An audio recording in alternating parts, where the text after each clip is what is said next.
Hey, welcome to this week's edition of RebTalk, and we've been continuing to move on through the summer. And I tell you what, days are going by fast, and these decisions we want made haven't happened maybe as quickly as we want. We keep monitoring the COVID-19 and different things going on in the world. Of course, from the world of athletics, as we deal with here on RebTalk. We've got two special guests here on this week's edition. Obviously, Athletic Director Keith Carter, Vice Chancellor for Intercollegiate Athletics, and also we're going to hear from head football coach Lane Kiffin. And good to get a chance to visit with Lane for the first time with the relaunch of RebTalk coming up here in a moment. First of all, Keith Carter. Hey, Keith, how you doing? Good. How are you, DK? Man, hanging in there.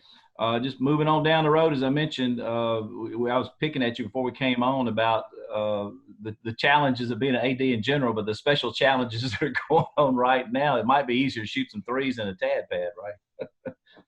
Yeah, a lot less stress and anxiety trying to make three-pointers, that's for sure. But I was joking. I got out on the road yesterday with one of our development officers, and we saw a few donors down in Jackson. And I was joking that I've been looking all around the athletics building for the COVID-19 manual, and I haven't found it yet. Unfortunately, it's not here. So we're having to create our own manual as we go. But it's certainly a challenging time, and I think it's not just in athletics; it's in every business. As we talked to donors yesterday, everybody's dealing with something. So we're not the only one. We're not the only unique entity dealing with challenging things, but just trying to figure out what's going to happen this fall. And, we all know that football is so important for so many reasons, in financial reasons and just morale and getting people, excited again and those type of things. So just trying to make those tough decisions, and we're running out of time, unfortunately. Yeah, that's the thing. And you've already mentioned this several times on this show that, time, it's got to get to a point where we've got to make a decision and go with it. But the changing day by day deal with COVID-19. You can write that manual maybe later. You and a bunch of your other AD buddies might write a manual for those down the road. But you did have a meeting in Birmingham with the commissioner. Just give us the overall view of that. I know there may be some information out of that meeting that's not, ready to be released. But first of all, just kind of how was the feel of the room with the other ADs?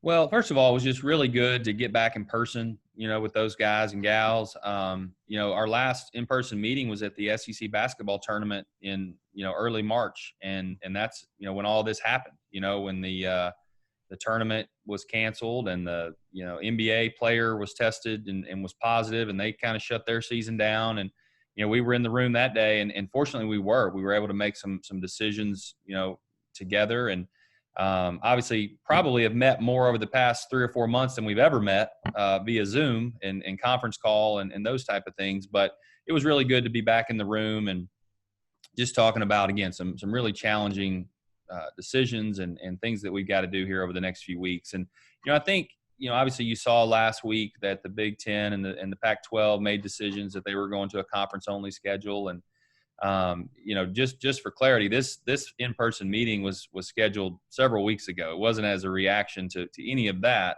but the timing was good that we could go in and talk about, literally, several different scenarios, 10 scenarios of where we could land with all of this. And, I think where we landed, David, was that we want to be prepared. We want to have all of these ideas in our brains and be thinking about them, but that we didn't need to make a decision Monday. That we had a little more time. And, I think if we've learned anything throughout this virus, it's that it's very fluid. The information changes daily. Obviously right now in our state and other states, we're seeing a spike in cases, but we could just as easily 2 weeks from now see a decline in cases, and things heading back the right direction. So I think that's what we decided. Let's continue to monitor. And I think Greg's been really good throughout this process to not, jump to hasty decisions and do things and get out in front of things that we don't need to.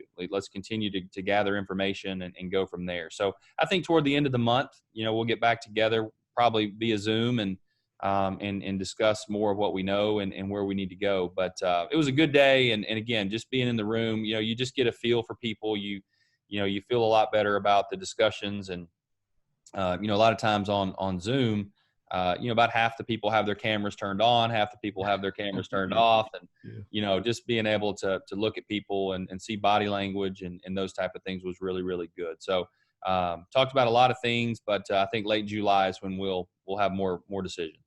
There's been a conversation that the Big Ten jumped on this too quickly. Of course, we're not in that conference, and you're not having those conversations directly. I'm sure Greg is with the commissioner and all, but it did seem like an early decision. But there's a domino effect when a conference, does that. Yeah, and I think the big thing there was that it just kind of came out of the blue. I think that was on Thursday or Friday of last week, and I think it was Thursday, and I don't think that the other commissioners knew it was coming, and it just popped out there. And so, but there are some dominoes, and there are some dominoes for us too. I mean, that's where we've got to be sensitive to timing on decision making. For example, we went to an all conference only schedule. We've got some non-conference opponents that need to know that. They need to know that they can make their plans and those type of things. So we want to be sensitive to that, but certainly, we want to have the most information we can when we make those decisions. So I think we got a little more time, and as I said before, we're running out of time, but I do think we got a couple of weeks here where we can make those decisions.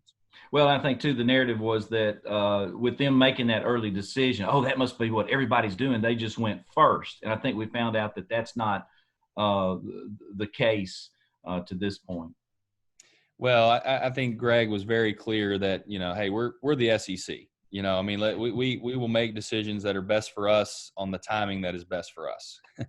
And we will, and I think, again, there was a great discussion. I think there were some very level heads in there, some great points that were brought up, on the pro and the con side of all of these scenarios. And I think that was really good. Now it gives us time. We got another call tomorrow, and we'll probably, rehash some of that stuff. And then obviously next week, but we gotta be calculated, and we got to make sure that we're doing the right thing. And, obviously the most information you can have, the better. And we're going to wait a few weeks to make that decision. Well, and you've been pretty consistent telling us too, that the conversation, number one, would be to be as normal as possible. Play your schedule, play it on time if you can, and, all of those things. So you start there, and then I guess you start discussing other options. No doubt. And again, probably have a little less optimism about that than I did maybe in some of our other calls, just based on where we are in our nation and our state and those type of things. But yeah, that's still what we're working off of. And until we make the decision to change that, that's how we're planning, And so, and obviously there's a lot of other decisions and things that have to be done too. I mean, the SEC will help us decide, what our schedule is going to look like and all of that and the timing. But, our state officials and our local officials are going to have to, help us and let us know as we work with them what our stadiums could look like, with capacity and all of that. And so those are still conversations that need to happen. So a lot of layers to this. And, unfortunately, every day you wake up, you just peel another layer off the onion and there's something new. But that's what we're here for. We're here to lead, and we're here to make decisions, and we'll do the best we can. Absolutely. Volleyball, soccer, cross country did postpone to 8/31. Yeah, that was just something that we felt was important. Again, just to give us a little more time. Those contests that were scheduled for soccer and volleyball, I don't believe our cross country had any meets scheduled until after that period. But for soccer and volleyball, those will be canceled, and we'll look and see if we need to, plug some holes after September 1 with some games. I believe both our soccer and volleyball teams need one more game on their schedule to be postseason eligible. So we'll probably have to add at least one of those games back somewhere for both of those teams. But, again, I think it just gives you flexibility, it gives you more time to know more. And, hopefully the student athlete experience won't be changed that much. They'll miss a few games, but certainly we want to be safe. And I think that gives us a little more time to do that.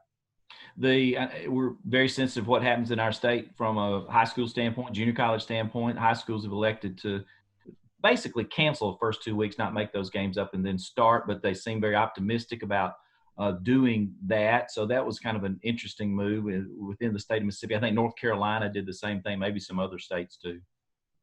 Yeah, that was actually positive news, from my standpoint, that they decided to move forward with that. And, I think that there's just so many layers. Again, we got the whole college athletics discussion, and then, personally, Jill and I, we've got two kids that are going to go back to high school and one going back to elementary school. So you got to make those personal decisions too. And so I thought it was encouraging and exciting that they decided to play. And I'll be honest, David. I mean, certainly there's the virus itself that you have to worry about, and you got to get all that information of how it affects people. And certainly, people are dying from it, and it's very, very serious. But there are other things that are affecting our people and our kids. And I know my kids. I mean, they've had a pretty normal quarantine, and we've had a lot of access to them and all of that. But they need social interaction. They need to get back in an educational system that gets their brain going again. And there's just a lot of things that go to it. And again, everybody's going to make their own personal decision on that, and we're going to respect that. But I just think there's other things such as mental health and things that are going on in our society right now that are outside of the virus, but are certainly medical in nature, that our people need some normalcy. They need to get back to what's going on. And again, you got to find that perfect balance of what that looks like. But I applaud the decision. I think that you're going to see a lot of high school athletes, getting back to normal a little bit. And I think you're going to see their lives trend in the right direction because they want to play sports. They want to be around their friends. They want to go to school. They want to do those things. So I was excited to see that. I've had some friends say the same thing that have kids in schools, and they have said structure is the main word. I won't name a name, but he told me I got to get my kids out of the house. They need some structure, and they're basically saying it's hard for us as a couple to provide the structure they need. Right. Yeah, and there's a lot to that. And David, if you dive into it even a little deeper, I mean, I reference my kids. Well, we've got a home where we can provide a laptop, or we can provide Wi-Fi for our children, and if they wanted to do the online option. Well, there's a lot of households that just don't have that option, and I just worry that, if you spend a semester or a year, outside of the educational platform of structure in a school, where do some of these kids end up? And I'm not an expert on it. I'm probably diving into something I don't need to, but I just think there's a lot more that has to be in the conversation than just the virus and the cases and those type of things. So I think that, having sports, I think we're going to see a lot of kids really happy to do that. We're hearing that from our student athletes. They want to play, they want to play, and that's what they love to do. Now, we as leaders and adults have to make those decisions that are safe, and we're going to do that. But ultimately, they want to play, and they want to get back into that routine and that structure.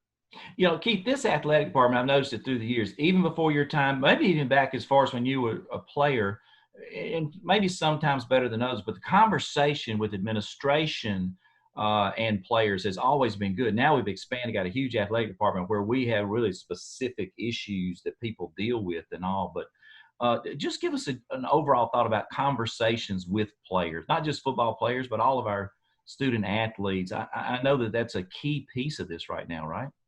It's huge, and I think we've done a pretty good job while they've been away of communicating with them. And obviously you couldn't be face to face, which is not good, but having a few of them back on campus now and getting to interact some. And again, you got to be careful because you don't want to just get up all in their business over there. We're trying to be socially distant and all that stuff. But I think it's so important to communicate with your student athletes, and they've got a perspective on things that maybe is different than ours. We're thinking about budgets, we're thinking about moving forward in the business side of what we're doing, and they've got a perspective that we need to know.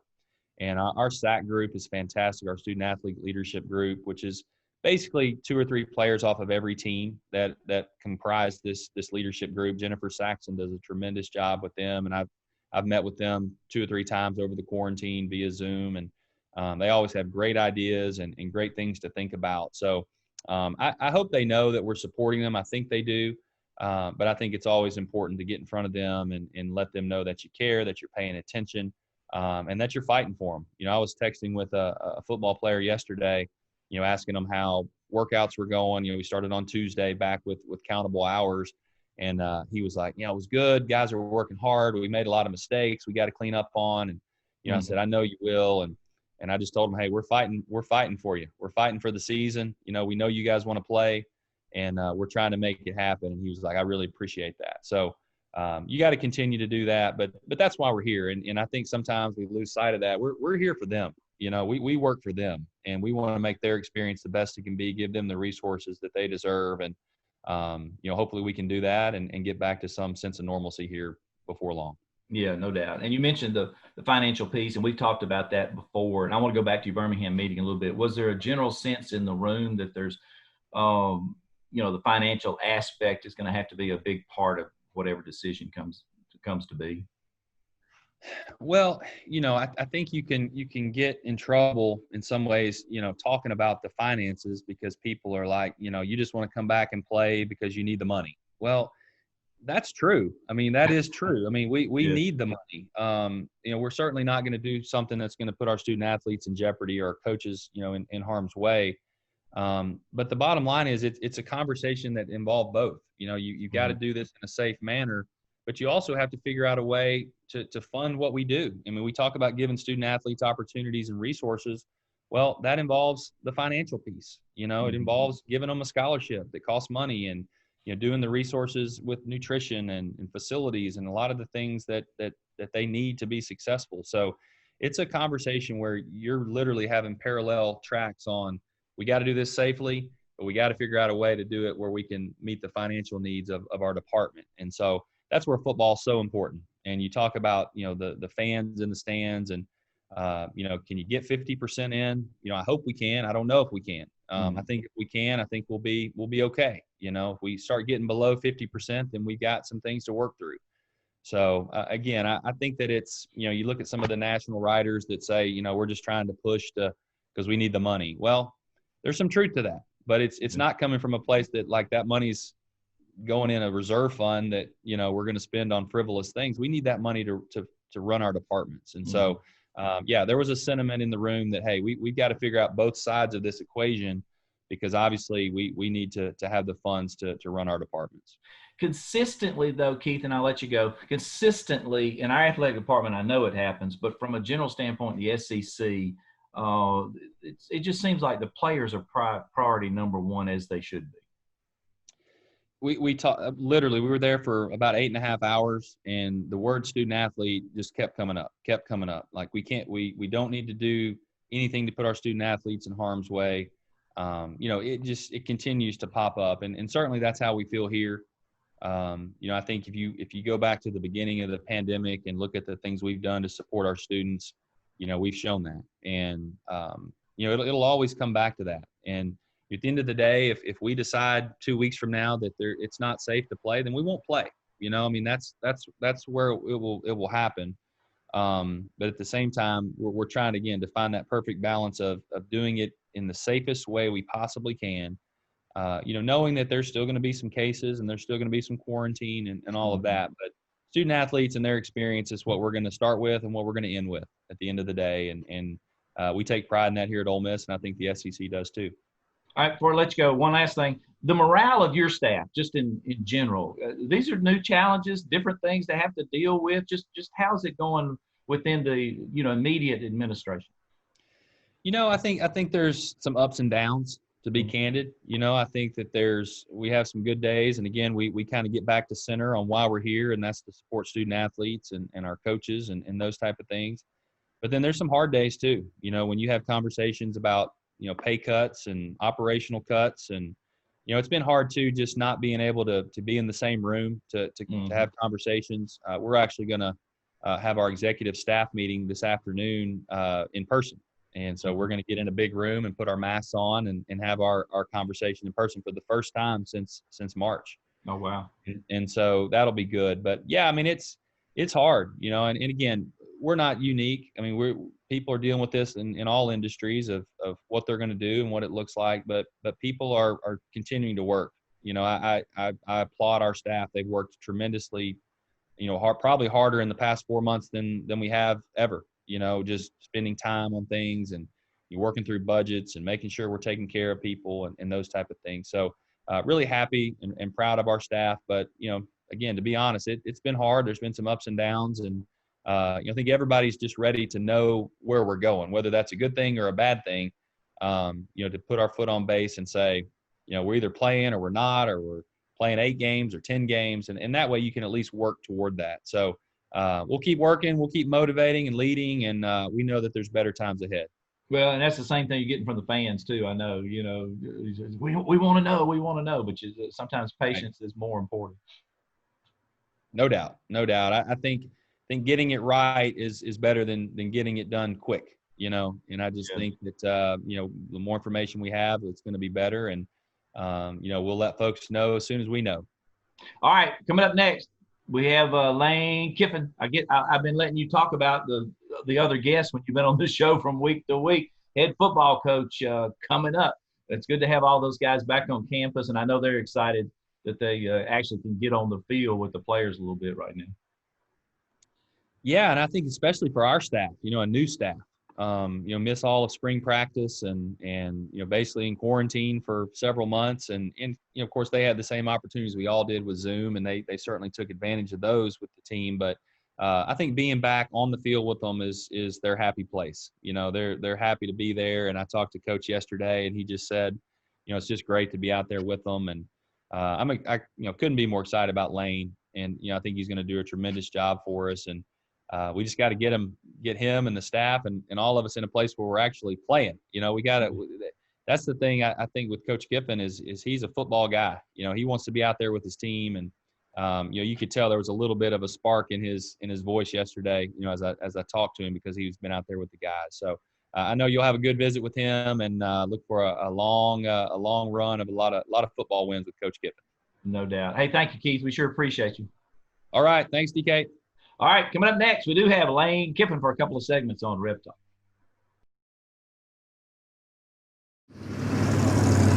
That's the sound of rush hour. Hello, recess. Mom! Work from home is a lot of work. Even though we're a little further apart right now, we're still in this together. Regions is donating this ad to local food banks to shine a light on them as they feed our neighbors in need. Learn how you can help or get help at regions.com/foodbank. Regions Bank, member FDIC. Question. Would you rather refuel while earning Exxon and Mobil Rewards Plus points on every gallon? Or would you rather refuel while sitting through my sales pitch for an exciting new timeshare opportunity? Interesting. You'd prefer the points. Well, that's proof. People prefer earning and redeeming with Exxon and Mobil Rewards Plus over owning a condo that's actually my shed. Earn points in-store and at the pump with Exxon and Mobil Rewards Plus. Sign up today. Terms and conditions may apply. Available at participating Exxon and Mobil locations. Right now is the best time to upgrade your appliances and lower your energy bill with Smart Choice rebates from Atmos Energy. As an Atmos Energy customer in Mississippi, you'll save up to $450 when you buy select high-efficiency natural gas appliances. So use less energy and help keep our planet green. Call 877-616-6267 or visit atmosenergy.com/smartchoicems for details. Atmos Energy, your natural gas company. We need the fans, alumni, former players all united and everybody on the same page, which is to win championships. We didn't come here to be good. All right, that's not why we're here today. We came here to be great.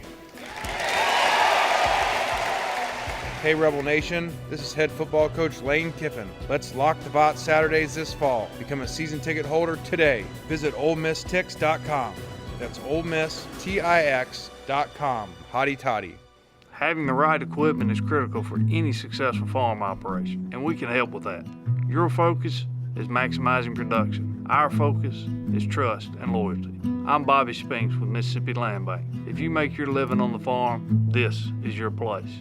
Since 1916, Mississippi Land Bank has worked alongside farmers and farm communities in North Mississippi.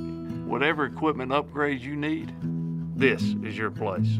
Visit us at mslandbank.com.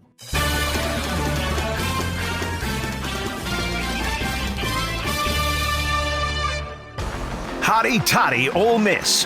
Now for more RebTalk, here's David Callum.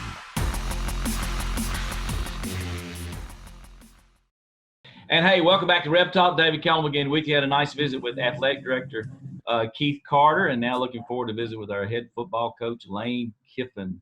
And Coach, first of all, just good to see you. I know that we're a long way from being normal in this world, but at least being back in the office and around football players got to feel good. It does. This has obviously been a very strange time, and we just try to maximize the situation that we're in. And so it was good this week to get back and have the players around. Still, not everyone's acting like it's practice, but it's not practice. It's just basically conditioning workouts. We're still not allowed to use a ball. Yeah, and it's technically the second phase, I guess, of of summer workouts and all. In your first year, I know this is a stupid question, but not in your wildest imagination would you have thought that you'd be dealing with COVID-19 and obstacles and challenges like we've had. But I guess, our school, our coaches had to navigate it like everybody else. Yeah, I mean, no one pictured all this stuff happening. And then, this is one of the craziest times in the history of our country. And then, to be in the first year from a coaching standpoint has been very challenging. I like to find positives, but, it's tough to say that this was, not tough for us and not going to have an outcome on our season. That's a good point, because I've visited with Wilson. I've talked to all your assistant coaches on RebTalk over the last several weeks and had some great visits. And Wilson Love was on and a couple of times, and we talked about, he's such a positive person anyway, but he talked about, that hopefully there'll be some positive gains out of this, some life lessons for our players, and really everything we do is about our players. Yeah, it sure is. They've gone through a lot. So there's been some good things come of things. I think with what's going on around the country, with the different movements and things, that it's really been good for our players to feel like they have a voice. Mm-hmm. Kind of the old school, players don't talk and just, yes, sir to coach, and whatever the coach says, has definitely changed. And that's been very positive. What's your comment, Coach, on your strength folks, your medical folks, your well-being people, if you will, and their interaction with the players? It just seems like, maybe more so than ever before, their importance has been really significant. Yeah, it sure is. And I think prior to this even, we're at a time where, kids need a lot of help, and so, it's just a different generation of kids and, different ways to try to connect with them.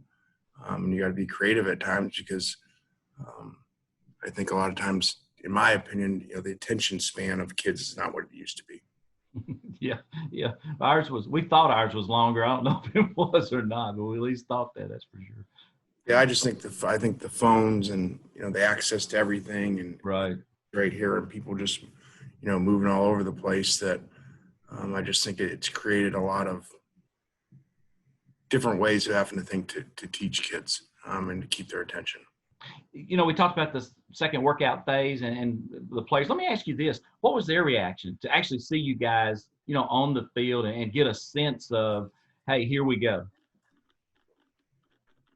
Again, I think it's kind of, been made out like this, doing a lot of these interviews today, people all want to know, oh, you guys are back practicing, and it's really not. They've been doing this voluntary with our strength coaches. The only difference is now we're out there with them. We're visiting Coach Lane Kiffin, head football coach at Ole Miss. And let me ask you this too, Coach, about the roster in general. I know that, you inherited some players and then had some short recruiting periods. But as you look at this roster, and it's not really a fair question, it's a better question for the end of camp, I know, and whatever we do as far as playing football. But what do you think the potential of this roster is from a success standpoint? Well, again, we don't – you probably know our roster a lot better than I do, from covering the games and everything, and not having this spring practice, we don't know that much. Now, we've watched film, obviously, and cut up guys from last year and stuff, but totally different offensive and defensive schemes, and so we're going to have to learn a lot on the fly, I think. Do you anticipate having to limit your playbook some? We talked to Coach Levy a few weeks ago about that possibility, and just in general with the short time period, and maybe if we do start, this fall, are you going to have to water it down a little bit or really accelerate it to try to get it in? We're going to go just like we normally would, with our normal installs, just like we would if this hadn't happened. And I think we'll be fine with that. I don't think you need to limit your playbook, because – just thinking kids miss spring all the time. They get an injury or they're incoming freshmen, so they're not there, and then they're fine. They have good freshman years, or they bounce back from an injury, or, two of our guys would have been playing baseball and missed it anyway. Right. We talked to Keith Carter about what ifs, and of course his plate's pretty full in that category too, about the what ifs of the football season. Is there anything particular you prefer, or you just, in a perfect world, obviously we'd like to be normal and and start on time. We've heard about, just different possibilities there. Yeah, I think, I don't waste a lot of time on things we can't control. And, it's not like we're going to get asked, hey, do we want to play? This is way above us. And obviously we do want to play. We'd like to play normal and have a full schedule. I think these other conferences, saying they're only going to do conference only and stuff, that's creating some issues. And, in my opinion, it's probably too early to call that, because we don't know. Just like we didn't know months ago, no one thought, that this would still be going on. So we don't know if this might not be going on 2 years from now, so whatever they tell us we can do, we'll be ready to roll. And so the message to your players is, hey, we're just getting ready, and when it happens, it happens. Yeah, we're acting like we're playing and just do exactly what you do if this wasn't going on. Hey, stay with us. We got a few more questions for Coach Lane Kiffin. We'll take a quick break on RebTalk and be back with Coach.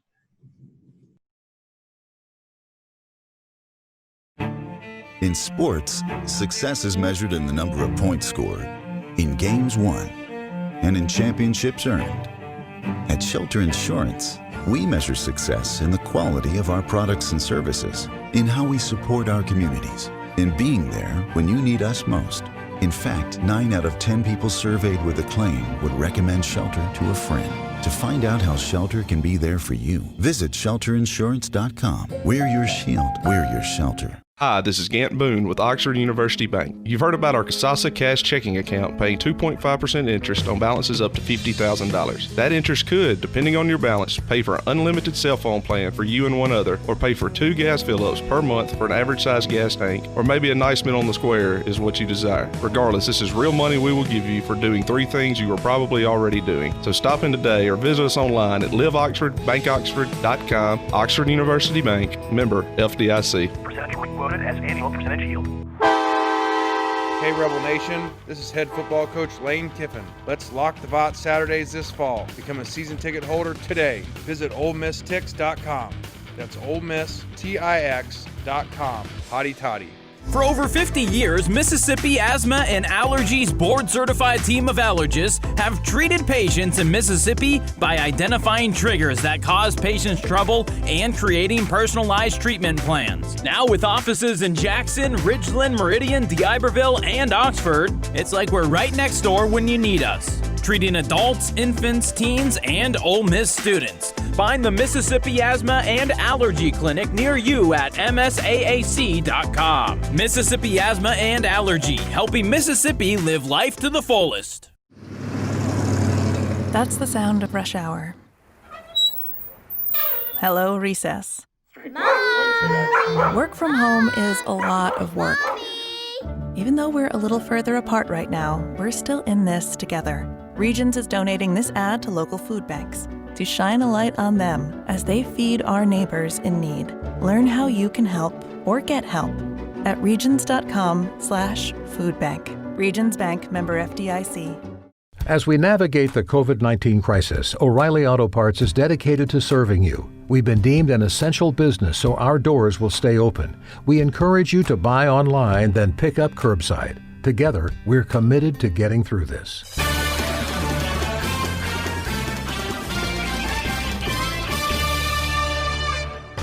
Hotty Toddy Ole Miss.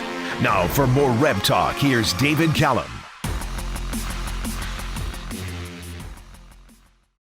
Welcome back to RebTalk. David Callum with Lane Kiffin, the head coach of the Ole Miss football team. Great to have him on this week on RebTalk. And Coach, I wanted this week it was announced that Jerrion Ealy's on the Doak Walker watch list. You mentioned him a little bit earlier, 2-sport guy and super talented. I know you're always glad to see your guys get on those watch lists and hopefully live up to those expectations. Yeah, I mean, that's exciting, off of his play last year. And so, again, we got so much work to do, getting to know these kids and learning our systems. And we're just really excited to get going and whatever they let us do. Well, he was fun to watch last year. I can assure you that. Incredible player. And you could see him. I kind of hate the baseball season got cut a little bit short, too, because you could see him coming on in that sport. as well. You know, you've already talked about two-sport guys, but there's not as many of those these days, maybe in the good old days, but you've been okay with that happening with some of your players, right? I have. I've just always thought the change of seasons are good.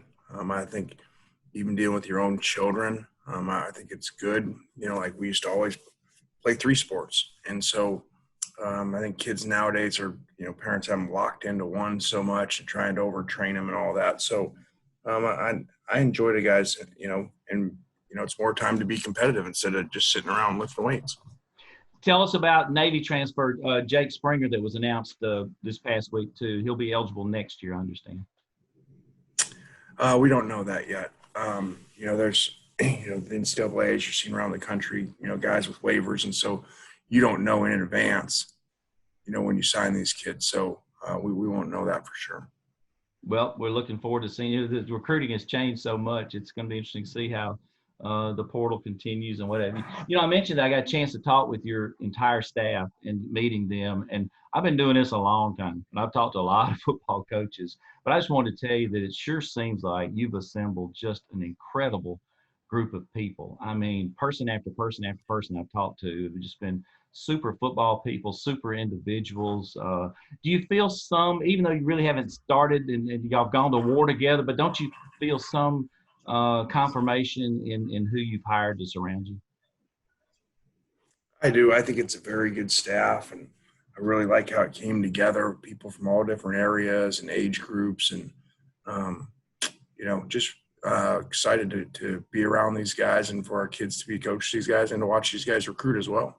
Well, they've been fun to watch for sure. Just you know, in the background, I've Zoomed with them all over the country because they've been scattered here, there, and everywhere. But and I know you've kind of been put behind the 8 ball in the recruiting world. But hopefully, do you feel like you've got a chance now to maybe get some traction if things get some semi-normal? I know high school associations saying they're going to play, but a couple of weeks later, North Carolina said the same thing with their high schools. But who knows how this is going to play out nationally from a recruiting standpoint? Yeah, we got no idea, David, when it comes to recruiting. What are the interviews today? Like I was saying, you know, there could be scenarios, which is scary, signing players that we've never even met. You know, if you think about it, I mean, what if they stay shut down and so you can't do home visits? You can't have people on campus that still have signing days. And so, you know, we're going to be signing players that we obviously didn't have in camp like normal. We didn't get to see them in spring, you know, and potentially not even meeting them, which would be crazy. Yeah, no doubt. It sounds like the good old days of baseball. When I first started in baseball, you know, the scouts came back to coaches a lot of times and would tell them, hey, you ought to sign this kid at such a high school, because you didn't have the budgets to go see them. But it was really just kind of a roll the dice. You know, another issue, and you've alluded to this too before we let you go, a couple of things. Hopefully we'll get a vaccine and COVID will go away. That's what we all want. But if we do start the football season on time, we don't wait till January, there could be some issues, and you kind of addressed this, where we're doing our best to make sure there's no outbreaks, but you could have a room, defensive backs, offensive linemen, where you might have to go in a game almost without that entire room. That's kind of a scary thought. Yeah, it sure is. I mean, I think that, you know, it's almost like the best teams may be the ones that just stay healthy, you know, and maybe that means you don't even practice as much because you don't want kids close to each other. So I've even thought about things where there may be times in the season, hey, we're just going to walk through and keep our space and not even practice, even though it's going to make us not play as well. But, hey, we'll have more players than the other team. You know, and I think that's one of the major problems trying to figure this out. How are you going to, you know, follow quarantine rules when your quarterback gets it? So then his whole room should be shut down for 14 days. How do you even do that? Yeah. Especially in the NFL. In the NFL, you maybe only have 2 quarterbacks on your whole roster. Yeah, it could really affect the pro game. No question about it. A couple of things. First of all, let me ask you about your children. I've asked all the other coaches about how they've handled the school at home and the Zoom deal and dealing with not getting to hang out with their friends. Everybody, all the kids doing okay? They are. They're here right now, actually. Good. Getting ready to head over to the country club here to take them swimming. And then I think go to the grill house for dinner. So they're doing well. Like I've said, you know, there are not a lot of positive things about Corona, but one thing has been you're having time with your children and family you'll never have again, you know, where they don't have sports to go to, they don't have school to go to. Especially at the beginning when we weren't even letting them hang around friends, was a unique, special time. Well, and final thing, just a message to the Ole Miss fans. This is our coaches show, Ole Miss show. All of them are so anxious, Coach. I mean, they want us to play, and I get it. And, we're trying to do the right thing and all that, but there's a lot of anxiousness in the fan base. And because this is your first year and everybody wants to see how it's going to unfold and all. But what's your message to them as we close on RebTalk this week? Just thank you. Thanks for the support, and, feel it wherever we go around town, around the state. Just how excited everybody is, to get this thing going. Hey, thank you very much. We appreciate your time, and hopefully we'll catch you again down the road. All right, David, anytime. Appreciate it. Have a good week. All right, you too, man. Lane Kiffin, head coach of the Ole Miss Rebels. We'll wrap up RebTalk. We'll see you next week.